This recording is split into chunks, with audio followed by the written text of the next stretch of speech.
দেশের প্রশাসনিক প্রাণকেন্দ্র সচিবালয়ে আগুন লাগার ঘটনায় সেখানে ঘাপটি মেরে থাকা সাবেক প্রধানমন্ত্রী শেখ হাসিনার দালালদের দায়ী করেছেন বৈষম্য বিরোধী ছাত্র আন্দোলনের অন্যতম সমন্বয়ক জুলাই শহীদ স্মৃতি ফাউন্ডেশনের সাধারণ সম্পাদক ও জাতীয় নাগরিক কমিটির মুখ্য সংগঠন সারজিদ আলম। তিনি বলেন, বিভিন্ন অপকর্মের ফাইলগুলো তারাই আগুনে পুড়িয়েছে।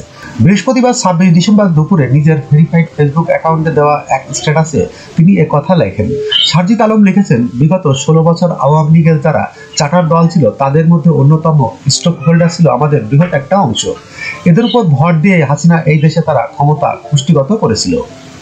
তিনি লিখেছেন, যখনই বিপ্লবীরা হাসিনার অপকর্ম, চুরি, লুটপাট, দুর্নীতির দিকে নজর দিয়েছে, সেগুলোর বিরুদ্ধে তদন্ত শুরু করেছে, তখনই সচিবালয়ে ঘাপটি মেরে থাকা হাসিনা দালালরা বিভিন্ন অপকর্মের ফাইলগুলো আগুনে পুড়িয়ে দিল। বৈষম্য বিরোধী ছাত্র আন্দোলনের অন্যতম এই সমন্বয়ক আরও লিখেছেন, রাষ্ট্র সংস্কার করতে হলে সবার আগে আমলাতন্ত্র ও প্রশাসনে যেসব চার্টার দল এখনো ঘাপটি মেরে লুকিয়ে আছে তাদের শেকড় থেকে উপড়ে ফেলতে হবে।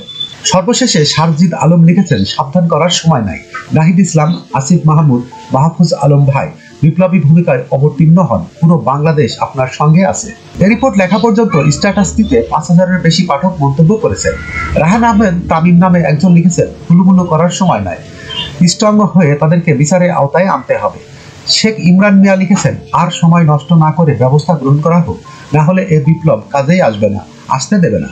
মোহাম্মদ সাজিদ লিখেছেন, সহমত পোষণ করছি। মোহাম্মদ ইব্রাহিম খলিল নামে আরেকজন লিখেছেন, নিঃসন্দেহে এটা অপরাজিত শক্তির কাজ। দেশকে অস্থিতিশীল করার জন্য তাদের অপচেষ্টা অব্যাহত। এদেরকে প্রতিহত করে আইনের আওতায় আনতে হবে। যখনকার খবর তখনই দেখতে চোখ রাখুন সুন 24 টিভিতে। চ্যানেলটি সাবস্ক্রাইব করুন।